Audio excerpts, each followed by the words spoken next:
നമുക്കൊരു കേക്ക് ഉണ്ടാക്കിയാലോ? വെറും കേക്കല്ലടോ, ബർത്ത്ഡേ കേക്ക്.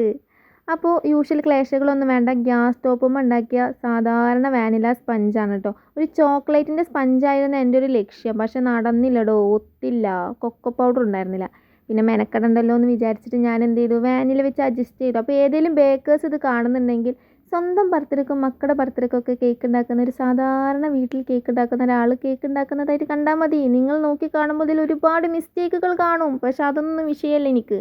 നമ്മളെ ഉദ്ദേശം എന്താണോ അത് നടക്കുക, അത്രയേ ഉള്ളൂ.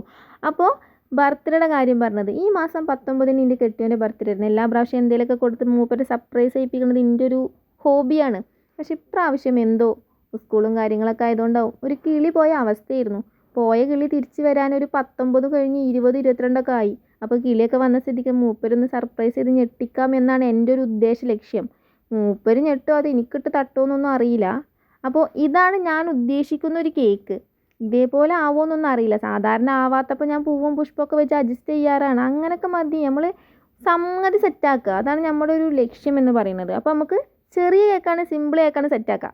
അപ്പോൾ എന്ത് സിമ്പിൾ കേക്കാണെന്ന് മനസ്സിലായില്ലേ? അപ്പോൾ എന്ത് കാര്യം നമ്മൾ ശ്രമിച്ചാൽ നടക്കോടോ, അങ്ങനെ ചിന്തിച്ചാൽ മതി. അപ്പോൾ മൂപ്പരൊന്ന് ഹാപ്പി ആയിട്ടുണ്ട്. പിന്നെ ഇതിൻ്റെ ഇടയിൽ ഞാനൊരു പാട്ടായിരുന്നു ഇട്ടിരുന്നിരുന്നു കേട്ടോ. പക്ഷെ അത് യൂട്യൂബിനോട് പറ്റിയില്ല. മൂപ്പര് എനിക്കത് കോപ്പിറൈറ്റ് തന്ന്. സാരമില്ലടോ, എൻ്റെ വോയിസ് വെച്ച് ഞാൻ ചെയ്യും. എൻ്റെ വോയിസ് ഒക്കെ എനിക്ക് യൂട്യൂബിനോട് ചോദിക്കേണ്ട ആവശ്യമില്ലല്ലോ. അപ്പോൾ ഹാപ്പി ഡേ.